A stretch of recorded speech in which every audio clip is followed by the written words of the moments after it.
আমার জীবনে সেই একটা অদ্ভুত ব্যাপার সেবার ঘটেছিল। বছর 3 আগেকার কথা। আমাকে বরিশালের ওধারে যেতে হয়েছিল একটা কাজে। ওই অঞ্চলের একটা গঞ্জ থেকে বেলা প্রায় 12টার সময় নৌকোয় উঠলাম। আমার সঙ্গে এক নৌকোয় বরিশালের এক ভদ্রলোক ছিলেন। গল্পে গুজবে সময় কাটতে লাগল। সময়টা পুজোর পরই। দিনটা মেঘলা মেঘলা, মাঝে মাঝে টিপটিপ করে বৃষ্টিও পড়তে শুরু করলো। সন্ধ্যের কিছু আগে কিন্তু আকাশটা অল্প পরিষ্কার হয়ে গেল। ভাঙা ভাঙা মেঘের মধ্যে দিয়ে চতুর্দশীর চাঁদের আলো অল্প অল্প প্রকাশ হলো। সন্ধে হবার সঙ্গে সঙ্গে আমরা বড় নদী ছেড়ে একটা খালে পড়লাম। শোনা গেল খালটা এখান থেকে আরম্ভ হয়ে নোয়াখালীর উত্তর দিয়ে একেবারে মেঘনায় মিশেছে। পূর্ববঙ্গে সেই আমার নতুন যাওয়া। চোখে কেমন সব একটু নতুন ঠেকতে লাগলো। অপরিসর খালের দুধারে বৃষ্টি স্নাত কেয়ার জঙ্গলে মেঘে আধা ঢাকা চতুর্দশীর জ্যোৎস্না চিকচিক করছিল। মাঝে মাঝে নদীর ধারে বড় বড় মাঠ, সতী, বেত, ফার্ন গাছের বন জায়গায় জায়গায় খালের জলে ঝুঁকে পড়েছে। বাইরে একটু ঠান্ডা থাকলেও আমি ছইয়ের বাইরে বসে দেখতে দেখতে যাচ্ছিলাম। বরিশালের সে অংশটা সুন্দরবনের কাছাকাছি। ছোট ছোট খাল ও নদী চারিধারে। সমুদ্র খুব দূরে নয়, 10-15 মাইল দক্ষিণ পশ্চিমেই হাতিয়া ও সন্দ্বীপ। আরো একটু রাত হলো। খালের দুপারের নির্জন জঙ্গল অস্ফুট জ্যোৎস্নায় কেমন যেন অদ্ভুত দেখাতে লাগলো। এই অংশের লোকের বসতি একেবারেই নেই। শুধু ঘন বন আর জঙ্গলের ধারে বড় বড় হোগলা গাছ। আমার সঙ্গী বললেন, এত রাত্রে আর বাইরে থাকবেন না, আসুন ছইয়ের মধ্যে। এসব জঙ্গলে, বুঝলেন না। তারপর তিনি সুন্দরবনের নানা গল্প করতে লাগলেন। তার এক কাকা নাকি ফরেস্ট ডিপার্টমেন্টে কাজ করতেন। তারই লঞ্চে করে তিনি একবার সুন্দরবনের নানা অংশে বেরিয়েছিলেন। সেই সব গল্প। রাত প্রায় 12টার কাছাকাছি হলো। মাঝি আমাদের নৌকোয় ছিল মোটে একটি। সে বলে উঠল, বাবু, একটু এগিয়ে গিয়ে বড় নদী পড়বে। এত রাতে একা সেই নদীতে পাড়ি জমাতে পারবো না। এইখানে নৌকো রাখি। নৌকো সেখানেই বাঁধা হলো। এদিকে বড় বড় গাছের আড়ালে চাঁদ অস্ত গেল। দেখলাম অপ্রশস্ত খালের দুধারেই অন্ধকারে ঢাকা ঘন জঙ্গল। চারিদিকে কোনো শব্দ নেই। পতঙ্গগুলো পর্যন্ত চুপ করেছে। সঙ্গীকে বললাম, মশাই, এই তো সরু খাল। আরে, পাড় থেকে বাঘ লাফিয়ে পড়বে না তো নৌকোর উপর? সঙ্গী বললেন, না পড়লেই আশ্চর্য হব। শুনে অত্যন্ত আনন্দে ছইয়ের মধ্যে ঘেঁষে বসলাম। খানিকটা বসে থাকবার পর সঙ্গী বলল, আসুন একটু শোয়া যাক। ঘুম তো হবে না, আর ঘুমানো ঠিকও না। আসুন একটু চোখটা অন্তত বুঝে থাকি। খানিকটা চুপ করে থাকবার পর সঙ্গীকে ডাকতে গিয়ে দেখি তিনি ঘুমিয়ে পড়েছেন। মাঝিও জেগে আছে বলে মনে হলো না। ভাবলাম, তবে আমি বা কেন মিথ্যে মিথ্যে চোখ চেয়ে চেয়ে থাকি।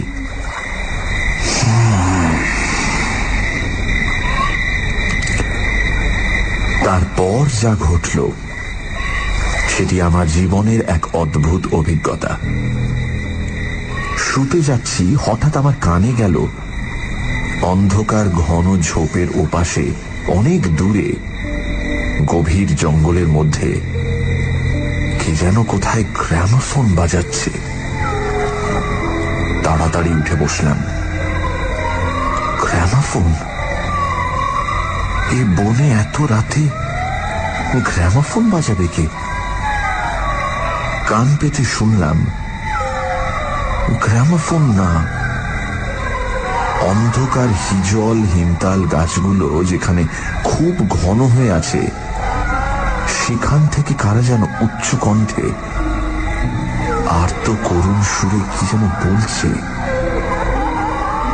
খানিকটা শুনে মনে হলো সেটা একাধিক লোকের সমবেত কণ্ঠস্বর।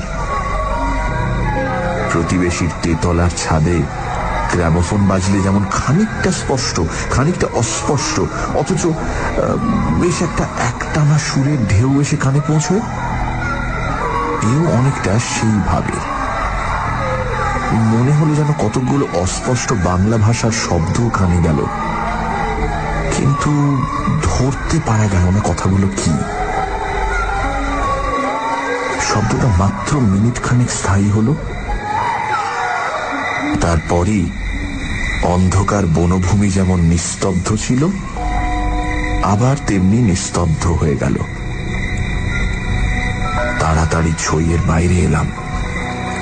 চারিপাশের অন্ধকার ঝিঙের বিচির মতন কালো, বনভূমি নীরব, শুধু নৌকোর তলায় ভাটার জল কলকল করে বাঁধছে, আর শেষ রাতের বাতাসে জলের ধারে কেয়া ঝোপে এক ধরনের অস্পষ্ট শব্দ হচ্ছে। পাড় থেকে দূরে হিজল গাছের কালো গুঁড়িগুলোর অন্ধকারে এক অদ্ভুত চেহারা হয়েছে। ভাবলাম সঙ্গীদের ডেকে তুলি, আবার ভাবলাম বেচারিটা ঘুমোচ্ছে, ডেকে কি হবে, তার চেয়ে বরং নিজে জেগে বসে থাকি। দাঁড়িয়ে দাঁড়িয়ে একটা সিগারেট ধরালাম, তারপর আবার ছইয়ের মধ্যে ঢুকতে যাব এমন সময় সেই অন্ধকারে ঢাকা বিশাল বনভূমির কোন অংশ থেকে সুস্পষ্ট উচ্চ আর্তকরুণ কণ্ঠের মতো তীক্ষ্ণ স্বর তীরের মতন জমাট অন্ধকারের বুক চিরে আকাশে উঠল। তোমরা কারা যাচ্ছ? আমরা শ্বাস বন্ধ হয়ে পড়লাম, আমাদের নৌকোর মাঝিটা ধর্মর করে জেগে উঠল। আমি সঙ্গীকে ডাকলাম, মশাই, ও মশাই, উঠুন উঠুন, আরে উঠুন। মাঝি আমার কাছে ঘেঁষে এলো, ভয়ে তার গলার স্বর কাঁপছিল। বললে, আল্লাহ আল্লাহ, শুনতে পেয়েছেন বাবু? শুনতে পেয়েছেন আপনি? সঙ্গী উঠে জিজ্ঞাসা করলো, কি মশাই, ডাকলেন কেন? কোন জানোয়ার টানোয়ার নাকি? আমি ব্যাপারটা বললাম। তিনিও তাড়াতাড়ি ছইয়ের বাইরে এলেন। তিনজনে মিলে কান খাড়া করে রইলুম। চারিদিক আবার চুপ। ভাটার জল নৌকোর তলায় বেঁধে আগের চেয়েও জোরে শব্দ হচ্ছিল। সঙ্গী মাঝিকে জিজ্ঞেস করলেন, এটা কি তবে? মাঝি বললে, হ্যাঁ বাবু, মাই কীর্তিপাশার গড়। সঙ্গী বললে, তবে তুই এত রাতে এখানে নৌকো রাখলি কেন? বেকুল কোথাকার। মাঝি বললে, 380 বলি রেখেছিল বাবু, এই ভাটার টানে নৌকো পিছিয়ে দেওয়ার তো জোর ছিল না।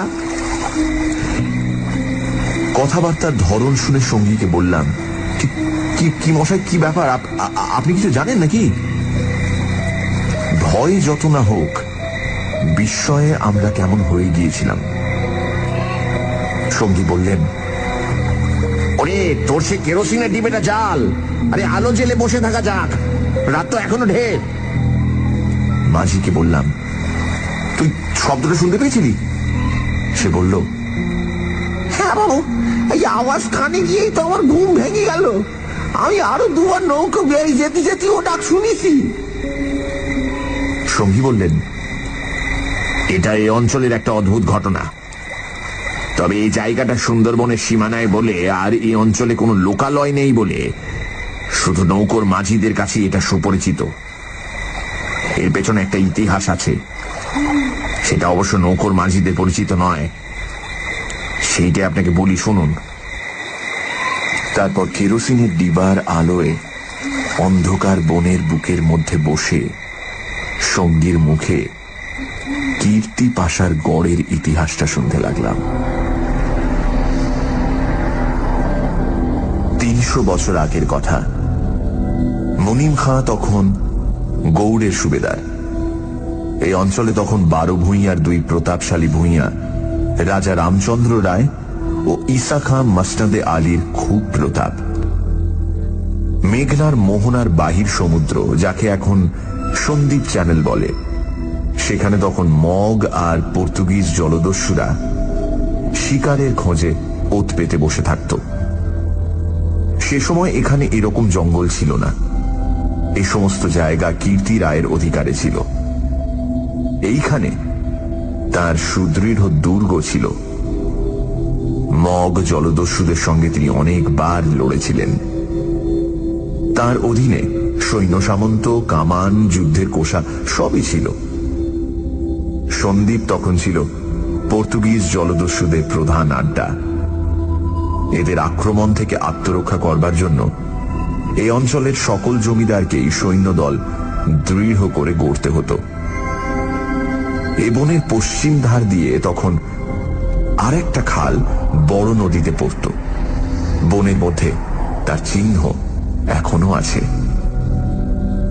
কীর্তি রায় অত্যন্ত অত্যাচারী এবং দুর্ধর্ষ জমিদার ছিলেন। তার রাজ্যে এমন সুন্দর মেয়ে কমই ছিল যে তার অন্তঃপুরে একবার না ঢুকেছে। তাছাড়া তিনি নিজেও এক প্রকার জলদস্যুই ছিলেন। তার নিজের অনেকগুলো বড় ছিপ অর্থাৎ ছোট নৌকো ছিল। কীর্তি রায়ের পাশের জমিদারি ছিল কীর্তি রায়ের বন্ধুর। এরা ছিলেন চন্দ্রদ্বীপের রাজা রামচন্দ্র রায়ের পত্তনিদার। অবশ্য সে সময় অনেক পত্তনিদারের ক্ষমতা এখনকার স্বাধীন রাজাদের চেয়ে বেশি ছিল। কীর্তি রায়ের বন্ধু মারা গেলে তার তরুণ বয়স্ক পুত্র নরনারায়ণ রায় পিতার জমিদারির ভার পান। নরনারায়ণ তখন সবে যৌবনে পদার্পণ করেছেন। অত্যন্ত সুপুরুষ, বীর এবং শক্তিমান। নরনারায়ণ কীর্তি রায়ের পুত্র চঞ্চল রায়ের সমবয়সী ও বন্ধু। সেবার কীর্তি রায়ের নিমন্ত্রণে নরনারায়ণ রায় তাঁর রাজ্যে দিন কতকের জন্য বেড়াতে এলেন। চঞ্চল রায়ের তরুণী পত্নী লক্ষ্মী দেবী স্বামীর বন্ধু নরনারায়ণকে দেওরের মতন স্নেহের চোখে দেখতে লাগলেন। 2-1 দিনের মধ্যেই কিন্তু সে স্নেহের চোটে নরনারায়ণকে বিব্রত হয়ে উঠতে হল। নরনারায়ণ রায় তরুণ বয়স্ক হলেও একটু গম্ভীর প্রকৃতির। বিদ্যুৎ চঞ্চলা তরুণী বন্ধু পত্নীর ব্যঙ্গ পরিহাসে গম্ভীর প্রকৃতি নরনারায়ণের মান বাঁচিয়ে চলা দুষ্কর হয়ে পড়ল। স্নান করে উঠেছেন, মাথার পাগড়ি খুঁজে পাওয়া যায় না। নানা জায়গায় খুঁজে হয়রান হয়ে তার আশা ছেড়ে দিয়ে বসে আছেন। হঠাৎ কখন নিজের বালিশ তুলতে গিয়ে দেখেন তার নিচেই পাগড়ি চাপা আছে, যদিও এর আগেও তিনি বালিশের নিচেই খুঁজেছেন। তার প্রিয় তলোয়ারটা দুপুর থেকে বিকেলের মধ্যে 5 বার হারিয়ে গেল। আবার 5 বারই সম্পূর্ণ অপ্রত্যাশিত জায়গা থেকে খুঁজে পাওয়া গেল। পানে এমন সব জিনিসের সমাবেশ হতে লাগলো যা কোনো কালেই পানের উপকরণ নয়। বন্ধু পত্নীর সঙ্গে কিছুতেই এঁটে উঠতে না পেরে অত্যাচার জর্জরিত নরনারায়ণ রায় ঠিক করলেন তার বন্ধুর স্ত্রীটি একটু ছিটগ্রস্ত। বন্ধুর দুর্দশায় চঞ্চল রায় মনে মনে খুশি হলেও বাইরের স্ত্রীকে বললেন, 2 দিনের জন্য এসেছে বেচারি, ওকে তুমি যে রকম বিব্রত করে তুলেছ ও আর কখনো এখানে আসবে না। দিন কয়েক এরকম কাটবার পর কীর্তি রায়ের আদেশে চঞ্চল রায়কে কি একটা কাজে হঠাৎ গৌড়ে যাত্রা করতে হলো। নরনারায়ণ রায়ও বন্ধুর স্ত্রী কখন যে কি করে বসে সেই ভয়ে কয়েকদিন কাটানোর পর নিজের বজরায় উঠে হাঁপ ছেড়ে বাঁচলেন। যাবার সময় লক্ষ্মী দেবী বলে দিলেন, এবার আবার যখন আসবে ভাই, এমন একটা বিশ্বাসী লোক সঙ্গে এলো যে রাত দিন তোমার জিনিসপত্র ঘরে বসে পাহারা দেবে, বুঝলে? নরনারায়ণ রায়ের বজরা রায়মঙ্গলের মোহনা ছাড়িয়ে যাবার একটু পরেই জলদস্যুদের দ্বারা আক্রান্ত হল। তখন দুপুরবেলা সমুদ্রের সেই অংশে এমন কোন নৌকো ছিল না যারা সাহায্য করতে আসতে পারে। সেটা রায়মঙ্গল আর কালাবদর নদীর মুখ। সামনেই সমুদ্র। সন্দীপ চ্যানেল জলদস্যুদের প্রধান ঘাঁটি। নরনারায়ণের বজ্রার রক্ষীরা কেউ হত হল, কেউ সাংঘাতিক জখম। নিজে নরনারায়ণ দস্যুদের আক্রমণ প্রতিহত করতে গিয়ে হাঁটুতে কিসের খোঁচা খেয়ে অজ্ঞান হয়ে পড়লেন। জ্ঞান হবার পর দেখতে পেলেন তিনি এক অন্ধকার জায়গায় শুয়ে আছেন। তার সামনে কি যেন একটা বড় নক্ষত্রের মতন জ্বলছে। খানিকক্ষণ জোরে চোখের পলক ফেলবার পর তিনি বুঝলেন যাকে তারা বলে মনে হয়েছিল তা আসলে একটি ছোট জানালা থেকে ঢুকে আসা বাইরের আলো। নরনারায়ণ দেখলেন তিনি একটি অন্ধকার ঘরের ভেজা মেঝের উপর শুয়ে আছেন। ঘরের দেয়ালের জায়গায় জায়গায় সবুজ শ্যাওলার দল গজিয়েছে। আরো কদিন, আরো কটা রাত কেটে গেল। কেউ তার জন্য কোনো খাবার আনলো না। তিনি বুঝলেন যারা তাকে এখানে এনেছে তাকে না খেতে দিয়ে মেরে ফেলাই তাদের উদ্দেশ্য। মৃত্যু, সামনে নির্মম মৃত্যু। সেদিনটাও কেটে গেল। আঘাতজনিত ব্যথায় এবং ক্ষুধা তৃষ্ণায় অবসন্ন নরনারায়ণের চোখের সামনে থেকে জানালার শেষ আলোটাও মিলিয়ে গেল। তিনি অন্ধকার ঘরের পাথরের মেঝেতে শুয়ে অধীরভাবে মৃত্যুর অপেক্ষা করতে লাগলেন। অনেকক্ষণ পরে, কতক্ষণ পরে তা তিনি বুঝতে পারলেন না, হঠাৎ আলো চোখে লেগে তার তন্দ্রা ঘোর কেটে গেল। বিস্মিত নরনারায়ণ চোখ মেলে দেখলেন তার সামনে প্রদীপ হাতে দাঁড়িয়ে তার বন্ধুর স্ত্রী লক্ষ্মী দেবী।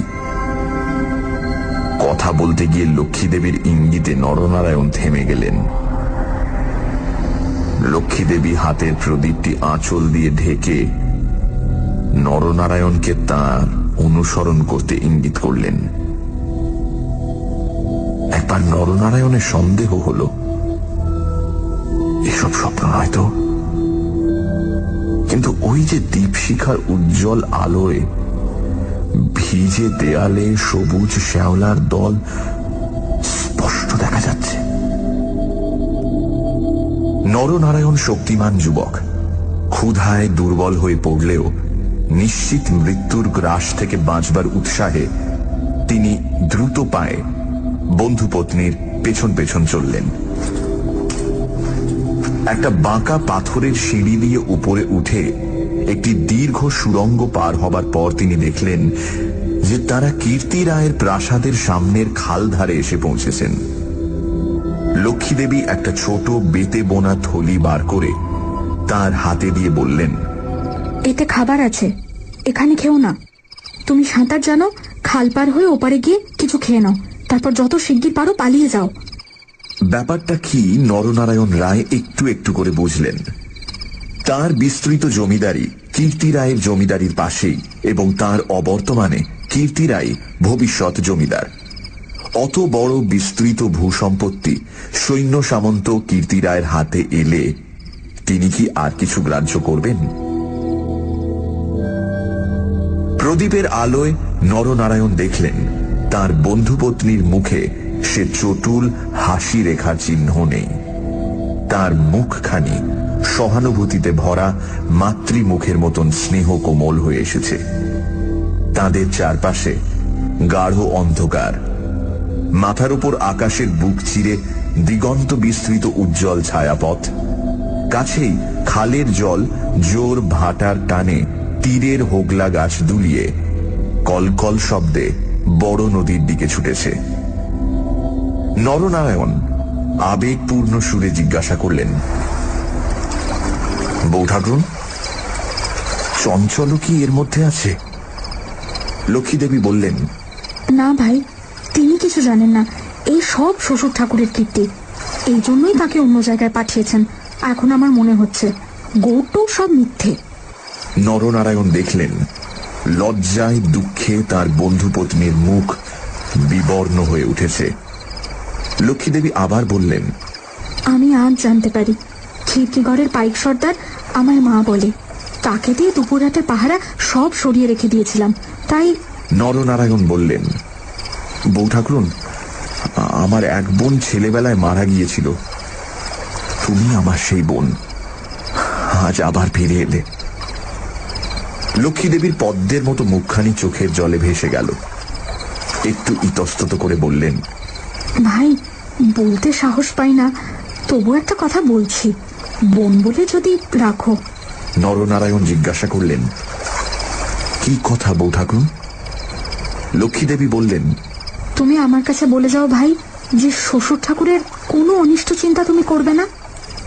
নরনারায়ণ রায় একটুখানি কি যেন ভাবলেন, তারপর বললেন, তুমি আমার প্রাণ দিলে বউ ঠাকুরুন, তোমার কাছে বলে যাচ্ছি, তুমি বেঁচে থাকতে আমি তোমার শ্বশুরের কোনো অনিষ্ট চিন্তা করব না। বিদায় নিতে গিয়ে নরনারায়ণ একবার জিজ্ঞাসা করলেন, বউ ঠাকুরুন, তুমি ফিরে যেতে পারবে তো? লক্ষ্মী দেবী বললেন, আমি ঠিক যাব, তুমি কিন্তু যত দূর পারো সাঁতরে গিয়ে তারপর ডাঙে উঠে চলে যেও। নরনারায়ণ রায় সেই ঘন কৃষ্ণ অন্ধকারের মধ্যে নিঃশব্দে খালের জলে পড়ে মিলিয়ে গেলেন। লক্ষ্মী দেবীর প্রদীপটা অনেকক্ষণ বাতাসে নিভে গিয়েছিল। তিনি অন্ধকারের মধ্যে দিয়ে শ্বশুরের গড়ের দিকে ফিরলেন। একটু দূরে গিয়েই তিনি দেখতে পেলেন পাশের ছোট খালটায় দুখানা ছিপ মশালের আলোয় সজ্জিত হচ্ছে। ভয়ে তার বুকের রক্ত জমে গেল।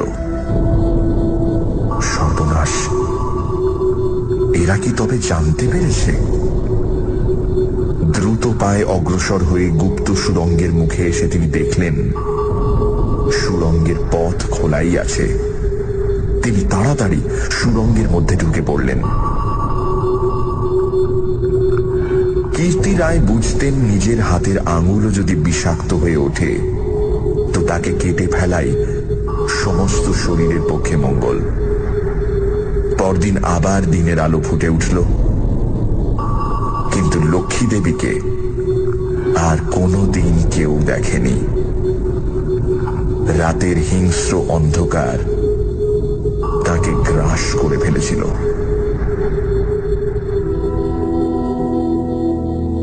নরনারায়ণ রায় নিজের রাজধানীতে বসে সব শুনলেন। গুপ্ত সুড়ঙ্গের দুধারের মুখ বন্ধ করে কীর্তি রায় তাঁর পুত্রবধূর শ্বাসরোধ করে তাকে হত্যা করেছেন। শুনে তিনি চুপ করে রইলেন। এর কিছুদিন পরে তার কানে গেল বাসুন্তার লক্ষণ রায়ের মেয়ের সঙ্গে খুব তাড়াতাড়ি চঞ্চলের বিয়ে। সেদিন রাতে চাঁদ ওঠার পর নিজের প্রাসাদের ছাদে বেড়াতে বেড়াতে চারিদিকের শুভ্র সুন্দর আলোর সাগরের দিকে দৃষ্টিপাত করে দৃঢ় চিত্ত নরনারায়ণ রায়েরও চোখের পাতা যেন ভিজে উঠল। তার মনে হল তার অভাগিনী বউ ঠাকুরানীর চোখের দুষ্টু হাসিটি তারায় তারায় নবমল্লিকার মতো ফুটে উঠেছে। নরনারায়ণ রায়ের পূর্বপুরুষেরা ছিলেন দুর্ধর্ষ দস্যু। হঠাৎ পূর্বপুরুষের সেই বর্বর রক্ত নরনারায়ণের ধমনীতে নেচে উঠল। তিনি মনে মনে বললেন, আমার অপমান আমি একরকম ভুলেছিলাম বউ ঠাকুরুন, কিন্তু তোমার অপমান আমি সহ্য করব না কখনোই।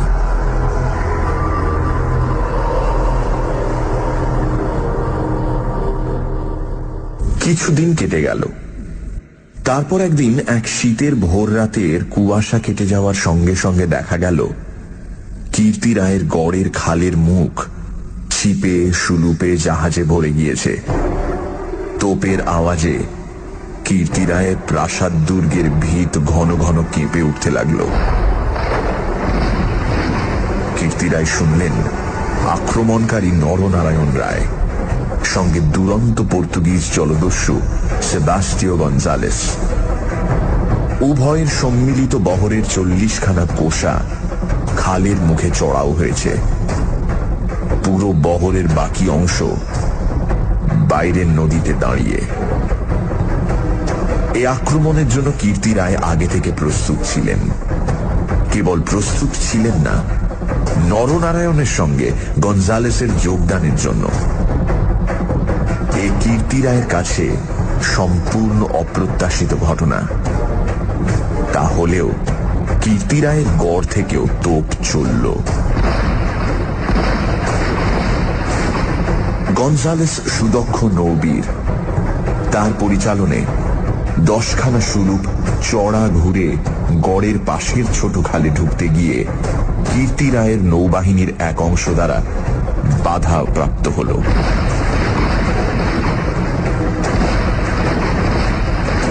গড়ের কামান সেদিকে এত প্রখর যে খালের মুখে দাঁড়িয়ে থাকলে বহর মারা পড়ে।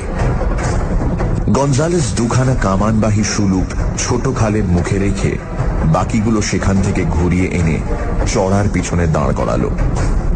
গঞ্জালেসের অধীনস্থ অন্যতম জলদস্যু মাইকেল রোজারিও ডি ভেগা এই ছোট বহর খালের মধ্যে ঢুকিয়ে গড়ের পশ্চিম দিক আক্রমণ করবার জন্য তৈরি হল। অতর্কিত আক্রমণে কীর্তি রায়ের নৌবাহিনী শত্রু বহর দ্বারা ছিপিয়াঁটা বোতলের মতন খালের মধ্যেই আটকে গেল। বাইরের বড় নদীতে গিয়ে যুদ্ধ দেবার মতন ক্ষমতা তাদের আদৌ রইল না। তবুও তাদের বিক্রমে রোজারিও অনেকক্ষণ পর্যন্ত কিছু করে উঠতে পারলেন না। কীর্তি রায়ের নৌবহর দুর্বল ছিল না।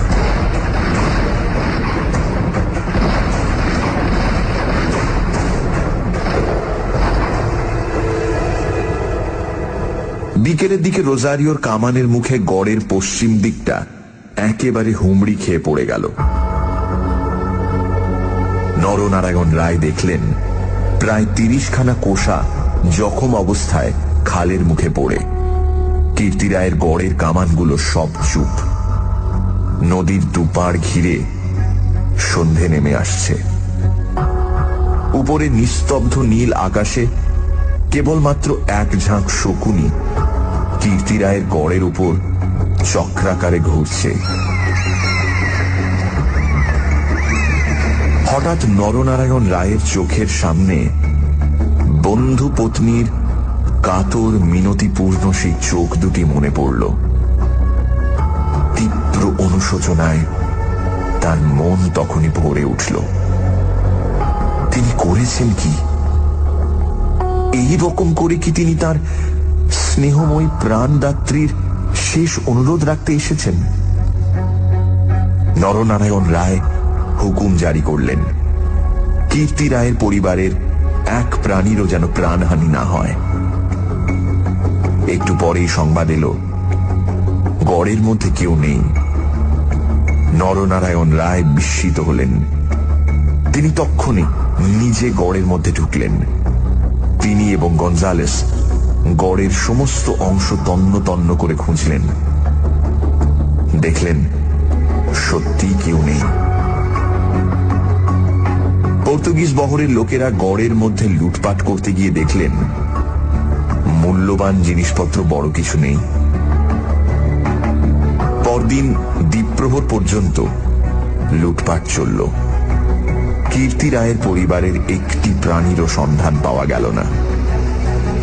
দুপুরে কেবলমাত্র 2খানা সুলুপ খালের মুখে পাহারা রেখে নরনারায়ণ রায় ফিরে চলে গেলেন।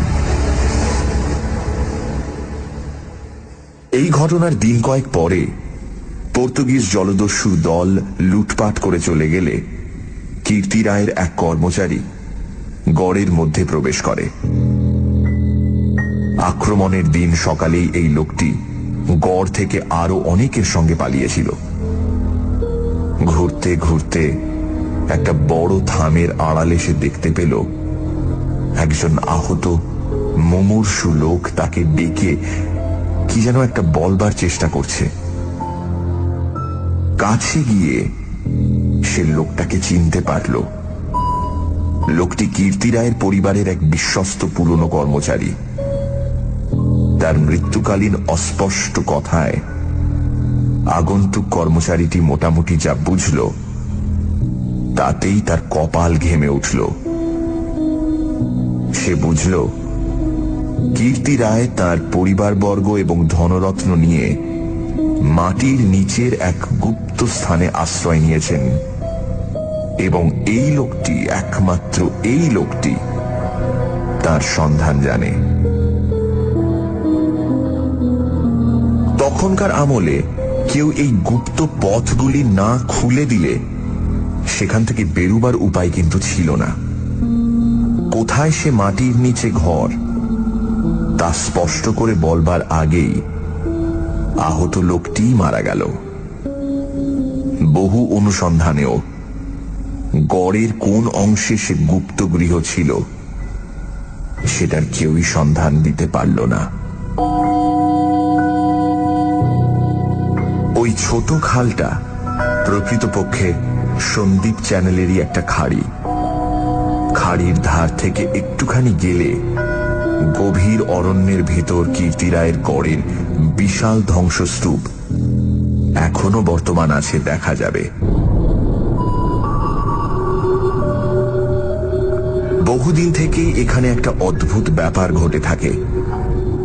দুপুর রাতে গভীর বনভূমি যখন নীরব হয়ে যায়, হিমতাল হিজল গাছের কালো গুঁড়িগুলো অন্ধকারে যখন বনের মধ্যে প্রেতের মতো দাঁড়িয়ে থাকে, সন্দীপ চ্যানেলের জোয়ারের ঢেউয়ে লোনা জল খাড়ির মুখে জোনাকির মতন জ্বলতে থাকে, তখন খাল দিয়ে নৌকো বেয়ে যেতে যেতে মোম মধু সংগ্রাহকেরা কতবার সে শুনেছে অন্ধকার বনের এক গভীর অংশ থেকে কারা যেন আত্মস্বরে চিৎকার করছে,